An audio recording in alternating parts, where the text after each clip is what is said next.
What's up guys, this is Cameron Winers here from Global Aquatics. We are going to set up two little shrimp tanks here today. This is a nice tank, it's crystal glass. So if you guys don't know what crystal glass is, if you look at the seam here, it's almost like a white color, whereas if you look at normal glass, it's like a bluish color. So really clear glass to look through. It's a slightly more expensive tank because it's crystal glass.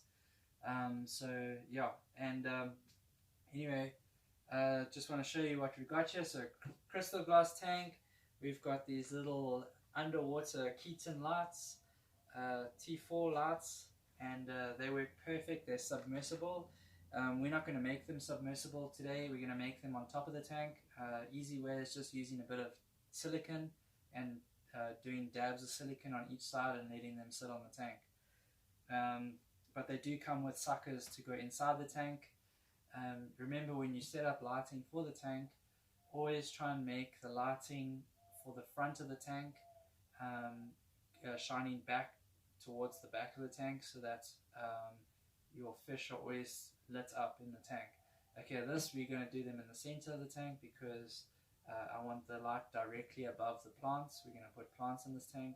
So we're also going to put this little Minji pumps in. These are tiny little pumps, nice for little tiny tanks like this, especially for shrimp tanks. They also got very small filtration grids, so the baby shrimp don't get sucked into them as easily.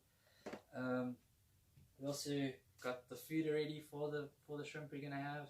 So this is Hakari food, shrimp cuisine, and really good food for them.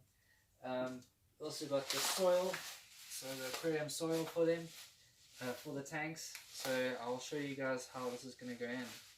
Okay, let's get started. Okay, so let's start by taking these off. Okay, easy to come off. These are just protectors to protect the glass from getting chipped. And okay, so I've already got one of the lights in here. I put it in earlier. Okay, so what's nice about these little lights is they come with a little switch on over here, and so basically, like I said, okay, these are too big for this tank, so I'm going to put them on top of the tank. So what I'm going to do, like I said, is I'm going to put a little dab of silicone, just a touch, just to keep the lights in place, and we're going to set up these nicely. Okay, obviously I'll worry about lights, the wiring later on, and put it all correctly. Yeah, so that's what the tank's gonna look like with the light on. Cool. Okay, and you can turn it off and off on this little switch. Okay. So we're gonna start by cutting this bag open. Okay, with any type of soil that you put into the tank, always give it a bit of a wash off. Okay, I'm going to put this straight in because this is the organic one.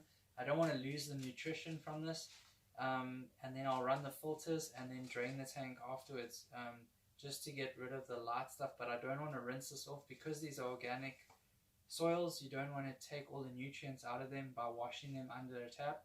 So I'm going to put it straight in, fill it up, and let it run for a couple of days before I add the fish or the shrimp. And then that way the nutrients that gets left in the gravel will stay in the gravel. It won't get washed out. But with other gravels, your normal stone gravels and that, always wash them thoroughly before you put them in the tank. They'll leave your tank murky for days. That's bouncy balls.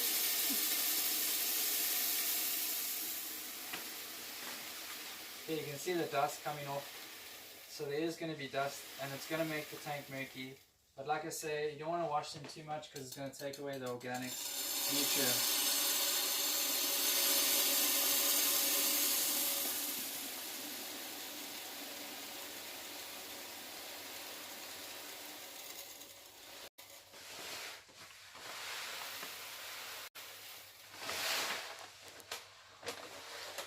Cool. Sure, dust has gone wild. You'll notice I made this gravel quite thick, and that's so that the plants can root nicely. Generally when I do just fish tanks and that with not so many plants. You want to keep that gravel really thin.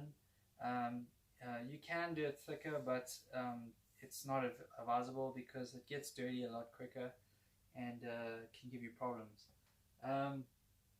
So yeah, okay, so we put this in now, and I'm going to add the little pumps. See, these little pumps are tiny. They're really great for small tanks because they don't take up a lot of space. Spray bar that just connects like that. So like I said, you don't want a lot of wiring in your tank and taking over the tank. I'm also going to add a heater into this tank, so you preferably want to take the least view on your fish tank. So I found that in this scenario, this side of the tank is probably going to be the least viewed. So you want these three areas to be able to see the fish. So I'm even going to do the spray bar this way, so that the view is not disturbed. Yeah, I might even do it at an angle like that, so that your view is not disturbed when you set up the tank.